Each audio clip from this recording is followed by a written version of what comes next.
Okay, I'm gonna get started. Did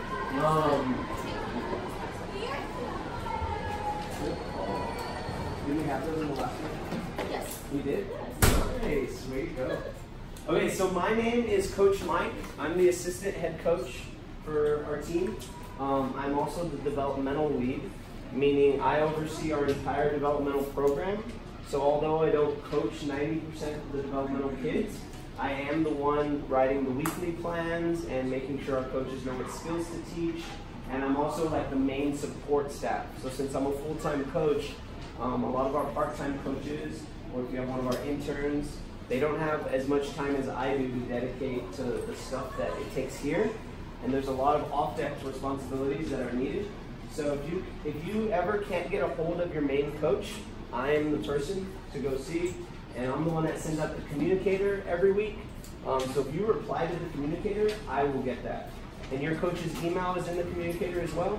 But so as far as talking and stuff like that, that's who to go to. And Mike Anzano. Yeah. Anzano. And this is Latifa Ferreira. Hi. She is our new Booster Club president. Do you want to say a few words? Yes. Booster Club is the biggest way to make friends with your kids' friends. You know, their parents are super involved. You want to know what's going on a Friday night with them and what's going on in the next month with the swim team. Join the Booster Club and all your questions will be answered. We meet first Tuesday of every month in this room at 5:30. We ask that, you know, if you want to be more involved, volunteer. That's the easiest way for you to know what's going on. If you volunteer to be a timer, you'll learn every stroke. If you volunteer to work the concessions, you'll meet all the parents and all their kids.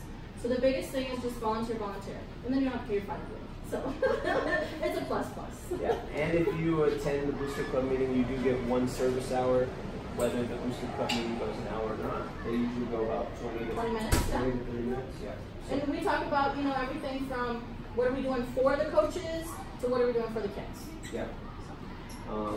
So those of you that were part of the gun raffle this past year, we raised $38,000. And that money's going to go in 2020. It's going to be able to pay for the bus for the trips we take for all of our swimmers. So again, like the support you give to the Booster Club, it goes straight back to the team, and we want it there to support the kids. So like this upcoming year, we did a really good job, and a lot of team travel is going to get paid for, which just makes traveling cheaper for everybody, which gives more opportunity for all of our swimmers. Okay, but swim meets. So today we're just going to be talking about everything about swim meets. And the first thing I want to talk about is why. Like, what is the purpose of swim meets? And we have 4 things that we want to address. So the first thing is fun. Swim meets are fun. When I was a swimmer, if I went more than 2 months without a meet, it was so hard for me to practice. Like, I just felt like a drag. Because swim meets are the fun part. That's where you get to show off. That's where you get to compete. So swim meets are fun. And a lot of my best memories as a swimmer are from swim meets, hanging out with my friends. Even if I'm at a 5-hour meet, I could still hang out with them all day, and it was a blast. The next thing, improvement. It is a chance for your kid to see, did they improve or not. At some of the meets, as the meets go on, especially in the mini freeze, we add more events as we're teaching more strokes or longer distances. And it's a chance for your swimmer to see, hey, am I getting better? Either by time drops, or it's their first time swimming a race, or they earned their way to one of the bigger meets. Another thing we teach is failure. Swim meets is a good place for failure, whether that's missing a race, or not getting a ribbon, or not dropping time, or getting disqualified. Those are all teaching moments that we want them to learn as soon as possible. Because the sooner your swimmer learns how to fail and have fun and all that, then later down the road it just makes it a lot better for them, and it makes them more experienced. And then the last thing, of course, is success. So along with improvement, we want your kids to feel successful. We want them to leave the meet just feeling so proud of themselves. And even if they have a bad meet, still find some success in that. Like, hey, maybe I didn't drop time, but I made it to all my races. Or I didn't win the race, but I swam butterfly for the first time this meet, which is a big deal. Okay, so the number one thing you guys can do for swim meets to help you remove chaos and to stay up to date is to pay attention to everything ahead of time. So that's start times that we put out on the communicator and that we publish and all that, but also your swimmers' events. So you can see all your swimmers' events on the online site, or if you have the On Deck app, you can see the events your swimmer is going to swim. So, and there's also meet information put out, and on the meet information, you can see the order of events. So if it's like events 1 through 20, right?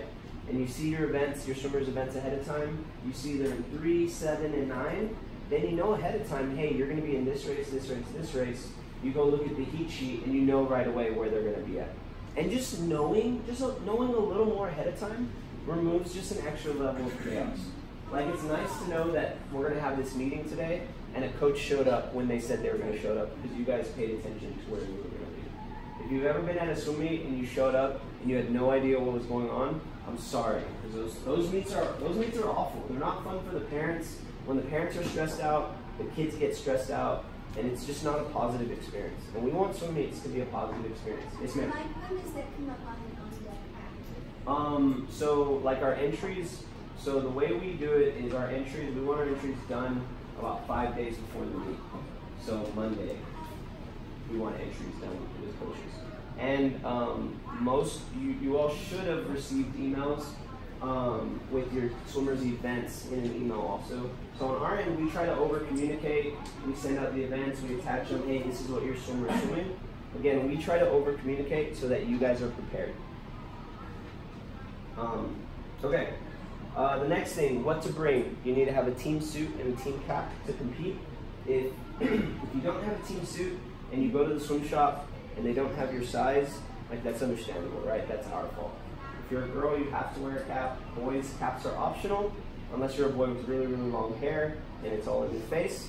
But if you wear a cap, it has to be a C1 cap. A towel, snacks, permanent marker to get events on their arm. We provide some, but of course, you want to start teaching. This is an opportunity to teach your swimmer how to be responsible for their own swimming. And part of that is having the snacks, the water, the towels. And these meets are quick, right? But as we go to the bigger meets, and some of your swimmers are going to qualify for our Synthol meet in January, those sessions are 4 hours long. So we got to teach your kid how to have the right things necessary for a long meet. And the cool thing about developmental 2 is that you guys are right on the cusp of jumping into that next level, where you're going to be doing less of these mini crees and more bigger meets. And again, mini crees it's the learning ground for how to handle yourself at the bigger meets. And then I put a kickboard here because part of our warm-up for our developmental kids, we have a kickboard in our warm-up. It's the same warm-up they actually do at practice. And again, we do it every day at practice. If you've watched practice and you've wondered, why do they always start with the same exact thing? Because we want your swimmer to show up to practice knowing what they're going to do, which again, removes a little extra layer of chaos. Like, it's nice to show up and know what you're going to do. And then for warm-up at a swim meet, they're going to do the exact same thing. So it kind of gets them in the right mindset where they're comfortable. Like, yeah, I can do this. I know how to do this. So that's why we start the same thing every single day. Like, repetition is amazing, especially for younger athletes. Okay, did anybody have any questions about what to bring or how to be aware of what's going on ahead of time? Yes, ma'am. Why is so long practice before me? Why is so long a practice? Why do you wear them out before me? You're talking about like practice yesterday, right? No, today. Why the long warm-up time? So if they're supposed to be here at 6:15 and the meet doesn't start until 6:45, they're in the pool the whole time? Yeah. Doesn't that wear them out prior to? So their times are slower? Yeah, so they're not in the water the whole time. But at our mini crees, we do give them more of a buffer before the meet starts. Again, we have newer athletes, so we want to give them time to get times on their arms. Instead of, if we condensed it, it's like, oh my God, get your events, get in the water, get out of the water, go get ready for your first race. Like, again, that's an extra level of chaos.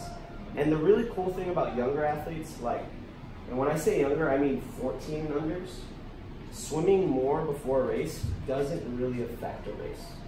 Like your swimmer won't be affected by fatigue until they start hitting puberty and start getting muscle mass. Like, that's just how it goes.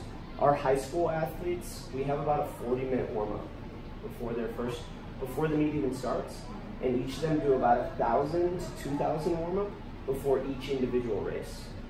So like, part of swimming is just long, smooth warm-ups to get them ready. And again, like, our warm-ups is something they're really used to because they do it in practice every day. So even if their face gets a little red, that's good. Like, you want to be warm before a race. I've noticed her times are slower. Yeah? After long practice. I think she'll just get into it as she goes.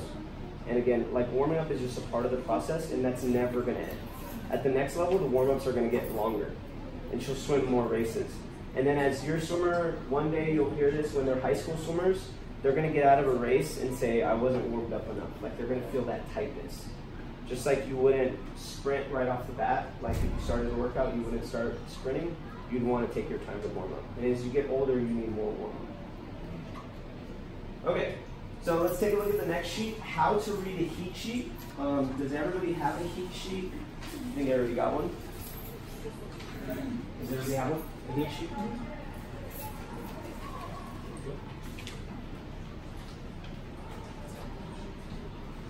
Okay, so the first thing, and then we have the how to read a heat sheet page.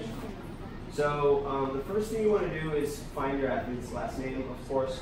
The first thing I would put is actually look for the event number. If you look ahead of time and you see your swimmer's events, then you're going to know their event number right away, right?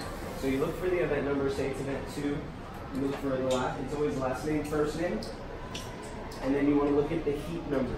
So the heat, it says right there, heat 2, and then you're going to look at the lane. So on the kid's arms, we put EHL, event heat lane. And the same thing is up on the board right here for the swimmers to see. Now, if your swimmer is standing on the side and their event heat lane is on the board, that means that's what's in the water right now. So we want them there, we want them talking to their coach 2 events before their race. Now to meet like this, where there's only 3 events, that's really hard to do, right? But again, at bigger meets, it's a little different. And at this meet, we go a little slower to give them more time, but we want them behind the blocks or that end, or the blocks on this end, probably about 5 to 10 races before theirs. So if your athletes say, let's look at that first page, event 3, your athletes in heat 4, we're going to round these kids up at the beginning, and we're going to line them up ahead of time. So even if you're in heat 4, we want you ready to go behind the blocks, behind the person in heat 1. And heats are just the order that it goes. So if there's 4 kids behind the blocks, kid number 1 is heat 1, heat 2, heat 3, heat 4. A mistake you will see at meets is a kid is not there, and so I'm in heat 4, Jimmy's in heat 3, but Jimmy's not there. So I'm like, so does that mean I go? So in this last meet, we had about 4 kids swim in the wrong heat, right? Again, they swam in the wrong heat, the person in front of them wasn't there, so they just swam, and it's not a big deal. At these meets, if we can, if your kid missed their race, we will try to get them to re-swim. At a bigger meet, if you swim in the wrong heat, and you actually replace a swimmer that was there and should have been in the heat, your swimmer will get DQ'd for that. But again, we teach them here, we talk to them, hey, don't go at that time. If they swim in the wrong heat, don't freak out. You can talk to the coach afterwards. I had 2 of my parents say, hey, they swam in the wrong heat. Afterwards, we have all the backup times saved, so we can associate the right time with your swimmer's name. Yes, ma'am. My son's allergic to anything right now. Okay. Do you have any suggestions on what we can do with that? Yeah, so I would get an index card that he would have to keep track of, which of course can be a problem for younger athletes. So there's that. I would not put that on the coaches, just because the coaches, each coach is managing 15 to 20 kids at a swim meet. And if one kid told me to keep track of just their events, like I would forget. Unless the kid came up and said, when do I swim? Or they would get better at remembering. So another thing we teach later on is they don't write, our older athletes don't even write it on their arm anymore. They just, one event at a time, they remember when they go. Now, they're not at mini pre's that are only 30, 45 minutes long. They have 3 to 4 hours. So they have 30 minutes to an hour before each race, right? So Daniel will be going to those bigger meets, right? So there's the index card. He can remember one at a time. You could write it down and he can go up to you. But depending on how tight the meet is, we don't want him missing a race because he's trying to find you upstairs, right? So those are my suggestions. Or if the meet's here, he could write it on an index card, put it on the coach's desk or somewhere safe. Again, it still takes responsibility on his end, but those would be my suggestions. They have those bracelets. I don't know if he's allergic to a lot of things, but they have rideable bracelets. Is he allergic to like plastic or? No, I don't know about that. Okay, there's bracelets that you can buy that you can ride on. Where do you buy And them? Can you wear it? Like No. those Oh, plastic? you can't You wear can't them. have jewelry bracelets Oh, and stuff. yeah. Like our girls that have like friendship bracelets on their ankles and stuff. No. Gotta cut them off. Alright. And again, at these meets, you're not going to get DQ'd for that, but we don't want to get them used to something that will get them DQ'd later. Okay, so you know, there's an example here. The event heat lane, you would write it event 2, heat 4, lane 5. You need to make sure you get there a couple events ahead of time. But on the parents' end, you know, just watch the scoreboard. If you know your swimmer is about to miss their race, there's probably nothing you can do about it. With the chaos of the meet, yelling from upstairs, they're just not going to hear you, right? They can barely hear me across the pool. If I happen to yell at them or even catch it, right? Because again, I'm managing 15 to 20 kids.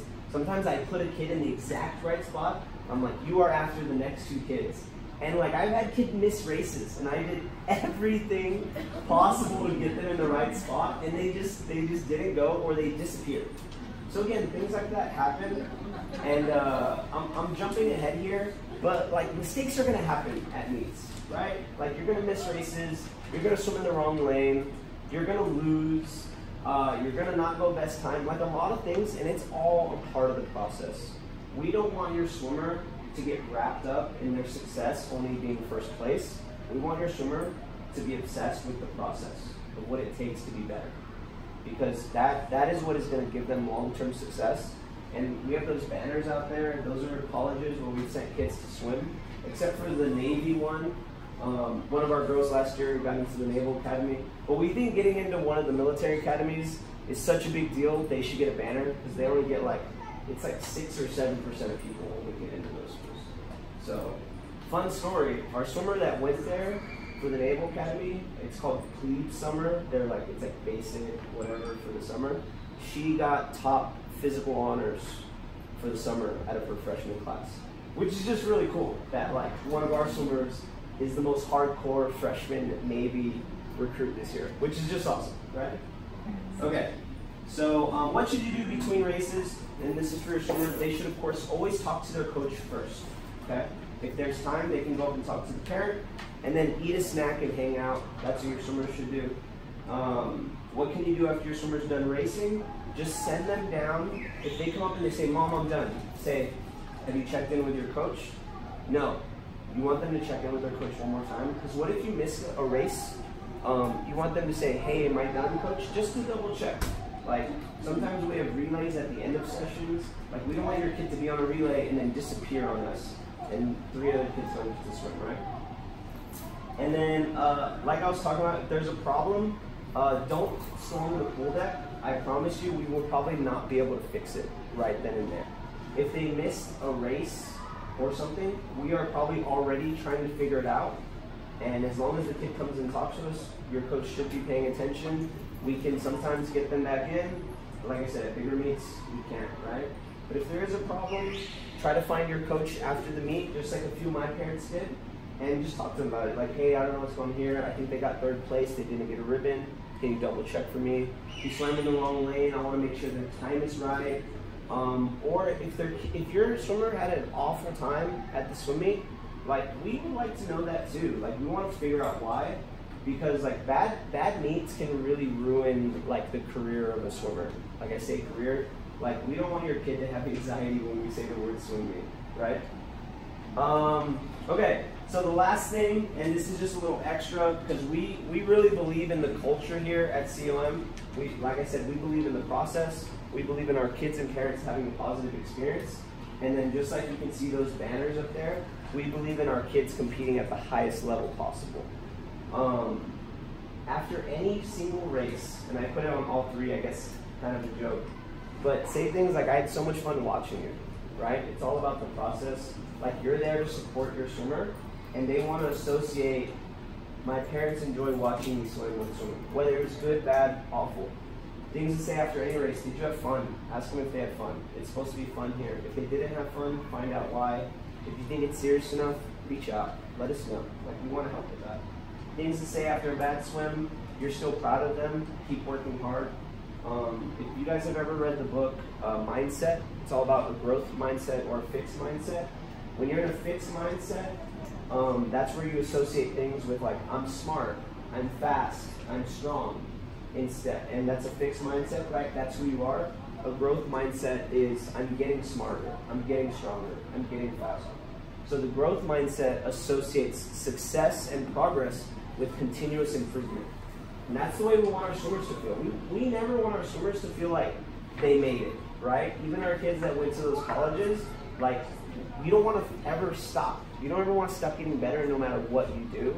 And one day our swimmers are going to be done swimming, and we just hope that they have that mindset of improvement constantly. Things to say after a good race. Way to earn it. I love watching you swim. Just like I said before, you don't want to just associate you're a good swimmer, because one day that will fail them, right? One day your swimmer will lose. Like, it's just a part of it. Like, it's just gonna happen. And even if they had 10 really good meets in a row, I won, the first time they lose, I mean, it could crush them, right? Like, this happens a lot with younger swimmers. A lot of the determining factor with like 10 and unders especially is size, right? You have some kids that like shoot up really soon. You have some kids that stay down here. The kid with worse technique that's bigger is gonna swim faster. They're just bigger, and they are stronger because their bodies literally have to support more. So they're stronger, right? So they're gonna be faster. And we have kids that grew really fast, and they were top of their group all the way to 13, 14. 13, 14 is when boys start to really mature. And by 16, he's the same size as everybody else. And everybody's caught up to them. And if they spent their whole swimming career just associating speed and I'm good, I'm the best, as soon as they start getting beat, their mindset goes to, I'm bad at swimming, I'm getting worse, right? When they're not really getting worse, they're just not growing as fast anymore because they grew so fast when they were younger. So we believe deeply in fixed and growth mindset, and the way we talk to our swimmers is we want constant improvement. Like, I had a kid in his first meet, he won the 25 backstroke that he swam. It was really great. At the very end, he swam like this, finished on his belly, right? At a bigger meet, that he would have got disqualified. So at this meet, we're not disqualified. And he walked up to me and he's like, coach. And the first thing I said to him, I was like, whoa, stop. You finished on your stomach. Next time you're going to get DQ'd for that, and I'm going to take that ribbon. So you got to make sure you do it right. So again, it's not just about winning. And then I was like, dude, but way to swim so fast, that was really good, right? But we got to have the constant mindset of improvement. That's something we just really believe in. I think I went off on a little tangent there. If you get me talking about mindset, I'll go for days. Yes. I saw one of the swimmer. I think she was a girl. I don't know her name, but I think when I looked at this table, I think the girls are supposed to do the backstroke. No, I think it was a freestyle swim. But I was looking at her because I was just recording the time. She was actually doing both the freestyle and the backstroke, and all the rest of the athletes were just doing freestyle only. And I was just paying attention because, as you said, like, I'm not telling that you have to be disqualified, but my question is, if they're supposed to do backstroke the whole race, do they have to do only that, or they can just do something else, a freestyle, like all the mix-up? Yeah, so, but I could see the difference because, like, I was watching them all the five, but she was actually doing the backstroke along with the freestyle. okay, she was doing backstroke and freestyle? Yes, but all the rest of the girls were doing only the backstroke. So she went on her belly and then turned around? Yes. Okay. So it was a lot of mix-up for her. Yeah. So in a backstroke race, if you ever turn onto your belly, you're disqualified. So when they start doing 50s, they call it pushing off towards your breast. So if you turn over, if you push off on your belly at all, you're DQ'd. If you finish on your stomach, you're DQ'd. So it's not about swimming. That rule's not about swimming freestyle, but you have to be on your back the whole time, right? Okay. So as soon as if she started freestyle, DQ. But do you teach the kids? We do, yeah. Well, we try. So sometimes, and again, guys, bear with us, right? Sometimes. Because some are good at it, some are not good at it. When they're actually learning to swim, somebody will be good with freestyle, somebody will be good with the backbone. Yeah. Because that may speed up the process because they're actually good at their one of the swim. Yeah. You know. So I was just paying attention. I didn't have to. Yeah. So if it's that specific race, you can't do another stroke. Now, fun fact: in the freestyle event, freestyle actually means anything. You can actually swim any stroke in freestyle. but the front crawl freestyle is the fastest, so it doesn't make sense to do it here. On the back. Yes? 5 minutes? So we're done? Oh yeah. Oh yeah. Timer's meeting is going to be at 6:45. So if you're a timer, in 4 minutes, we're going to be out there. Yes, sir? How do you guys split the events? Yeah, that's a great question. How do we select events? So it's based off what we think they can do, right? So we don't want to send your swimmer to a meet if they are for sure going to get disqualified. That's one big thing. So like say there's the breaststroke event at this meet.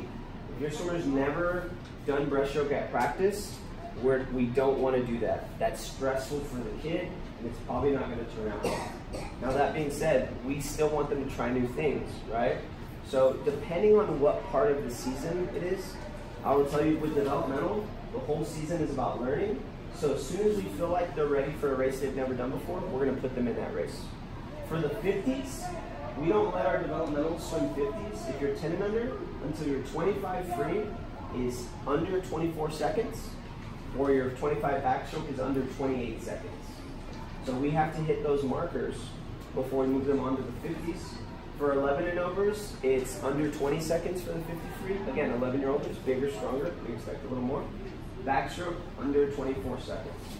But, so there's that. Does that answer the question? Yeah? So there's, but now, if you get to the biggest meet of the year, right? So like Sea Champs is our biggest meet of the year. It's in February. We want to put them in their best races at the biggest meet. So at the biggest meet of the year, where we want to see their best, we want to put them in events that we think they will be the most successful in. So there is some meets where we will put them in a race just because they've never swum before at a meet, but they've been working on it at practice. We're not 100% sure how it's going to go. We're pretty sure they won't get disqualified, so we'll put them in it. But if we know for sure they can't do it, we're not going to do it. Another thing for Dev 2, one of our big team goals on the entire Developmental 2 team is we want the swimmers to learn how to do a legal 100 IM. The IM is fly, back, breast free, all 4 strokes in one race. And that's just a huge indicator that your kid has like the well-rounded skill set to move on. And that's going to be a big indicator in moving up also, to be able to swim 100 IM. Any other questions? Yes, ma'am. So, example, Coach Tyler's not here tonight. That's our daughter's coach. Coach?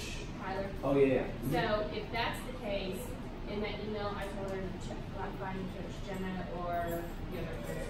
Chloe. Chloe. No, Layla. Layla's taking care of it. So, whenever that happens, like Coach Tyler's going to be ready to be. If that's the case for me, tell our kids to go to the coaches when Coach Tyler emails us. Yes. Yeah, and Tyler did great. I'm really proud of him, especially for being one of our college students. Sometimes college kids, and when they're out of town, we don't even hear from them. It's like teaching them how to communicate, but Tyler's doing a great job. But yeah, he sent out an email to his group saying, I won't be there. He's at a swim meet. He's a swimmer in college. Talk to Coach Layla. Now, he said he'd be FaceTiming in. That's not going to happen. It's too crazy at a meet. I appreciate him really getting out there. I was like, no, but sorry, that's probably not going to happen. That is not. Who's the contact for service hours? So our contact for service hours is Taylor Kalin. Taylor Kalin. Don't have her email with me. Is it on the website? I don't think so. What's your name? Elsa? Elsa. Salvador? Yeah. So how about I reach out and I'll send you her contact info. Okay. All right, guys. If you guys are good to go, thank you so much for attending this. I hope you learned something. Timer's meeting is going to start here pretty soon. Swim meet will start here hopefully in the next 15-20 minutes. We're going to start with relays, so it should be fun. Maybe a little chaotic, but that's okay. Thank you. No problem, guys. Thank you.